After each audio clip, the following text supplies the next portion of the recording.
What a whirlwind of news over the long holiday weekend regarding one of the most famous duos in all of music history, Hall and Oates, including a lawsuit and, of all things, a restraining order. So let's just jump right in and discuss what the hell is going on with Hall and Oates.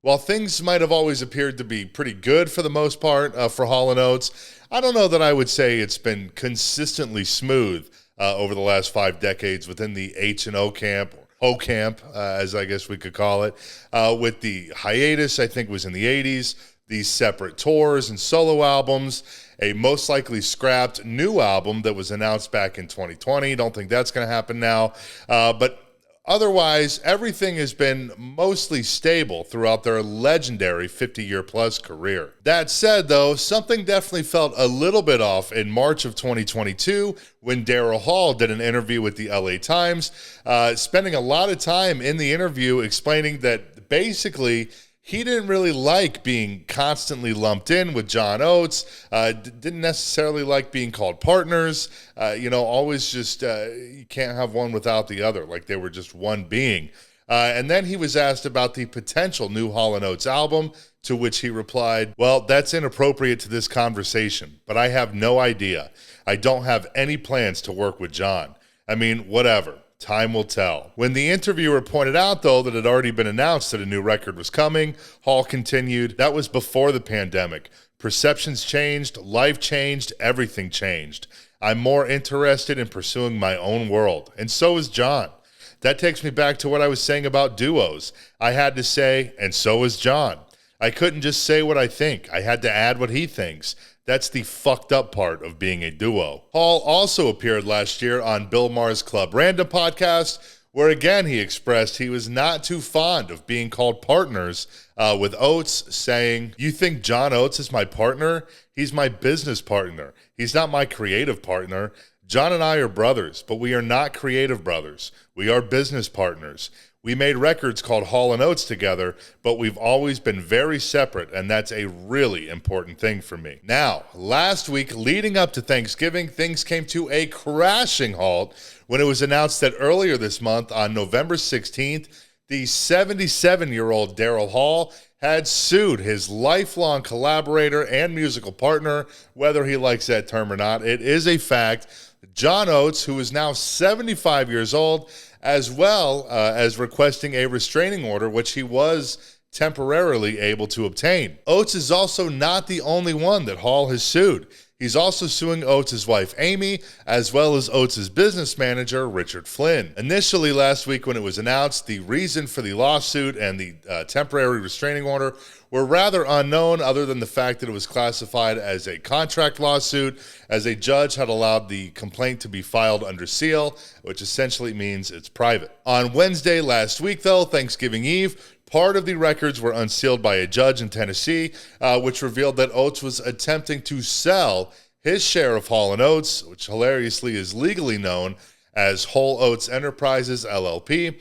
He was trying to sell the remainder of his share to Primary Wave Music, which, according to Hall, violates a business agreement that he and Oates had put into place some time ago. The temporary restraining order also halts the sale for 15 days or until a ruling is made by an arbitrator, with a hearing scheduled for this Thursday, November 30th. It's also very, very key and important to note that Primary Wave has held a quote-unquote significant interest in the Hall & Oates catalog for over 15 years at this point, going back to early 2007. I think it was announced in February of 2007 that they had acquired a big part of the Hall & Oates catalog. Funny enough, though, back when Primary Wave acquired anywhere between roughly a quarter to a half of the Hall & Oates catalog, I don't think the exact amount was ever disclosed. This is back in 2007. Hall was rather on board with the decision before, of course, in recent times, becoming a little bit more regretful, saying in an interview at the time, "I didn't feel my catalog was being addressed properly by BMG. Most publishing companies are administrative rather than creative in nature. Larry's got a lot of creative ideas about what to do with my material." As for Oates selling his share of the band's catalog, which if you follow the news at all, not even just music news, I mean, you'll know this is absolutely the norm these days, especially with these older artists. Almost every day you fire up the news and somebody else has sold their catalog for an astronomical amount of money. But Daryl's reaction to Oates trying to do just that, it shouldn't really come as much of a surprise if you've been following Hall and Oates in recent years, as in 2021, he expressed his opposition in selling his publishing, telling Sky News, "Oh, in the early days, it got sold off for me and I didn't get the money. I have a bit of my publishing, but a lot of bad business was done in the early days. I'm a real rock and roll story when it comes to that kind of thing. Never sell your publishing. Maybe if you're, 80 years old and you decided to retire, then you can sell your publishing. But I wouldn't even suggest it then. I don't believe in that concept. It's all you have is that." While it is a bit of a hot take given the current trend of selling your catalog these days, I can't say that it doesn't make sense. I mean, he's got a point. If you've spent 50 plus years carving out this massively legendary, wildly profitable back catalog of music, and then you sell it, that's it in terms of music. Sure, you can still make money off touring, merch, things like that, but you'll never make another dime on these songs that you wrote. Although, on the flip side, nobody makes any money off of these songs they wrote anymore. Nobody's buying records, everybody's streaming, and we all know these streaming services have a god-awful pay scale when it comes to compensating artists. I mean, it is ridiculous how badly they treat these artists. I guess that aside from Oates' attempted sale to Primary Wave Music, though, the lawsuit also pertains to, quote, the ground rules of who can sing what as a solo artist. I believe that to mean in a live setting, who can perform what songs live, which is just ridiculous that it's gotten to this point to begin with. What's interesting here, though, is that in that Bill Maher Club Random episode with Daryl Hall, Daryl certainly makes it a point, goes out of his way to point out that he was essentially the leader of Hall and Oates, which it seems to be believable. I'm not a Hall and Oates expert, but even just doing some basic research, I mean, it's pretty obvious that he's essentially the face of the band, even though he didn't have that killer stash.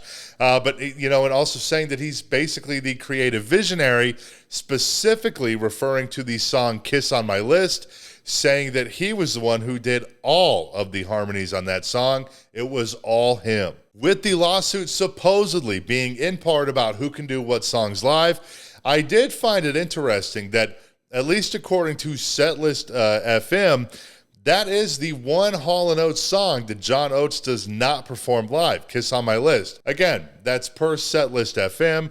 Obviously, it's user-generated, so, it's entirely possible that there are some inaccuracies, some songs missed, things like that. But with a song as big as Kiss on My List, which I believe was a #1 hit for them back in 1980 or so, I highly doubt that Setlist FM would be incorrect, showing that he never performs the song live as a solo act. But again, I just got that from Setlist FM, cannot confirm that. I guess we'll see how things go after this hearing on Thursday, and if any other details become unsealed so that we can really get to the bottom and figure out exactly what is going on with all of this. But it certainly is a massive, massive bummer that an otherwise drama-free, legendary duo is having these types of issues in their mid to late 70s. This is really the years where you're supposed to bury the hatchet and put all the problems behind you and just kind of move on and be thankful for what you had. Plus, this is Thanksgiving time.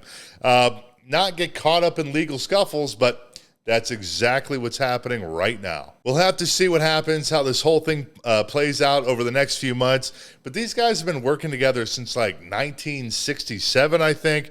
If this, truly is, quote unquote, the end of Hall and Oates as a duo or as partners, much to Hall's chagrin, what a terrible, awful way to cap off A massive, massive career. My God, what a fucking shit show. All right, though, I gotta run. My fiance is waiting for my Oates to go down her hall, so I gotta go. But thanks so much for watching. Feel free to subscribe if you want to see more, and I will see you next time.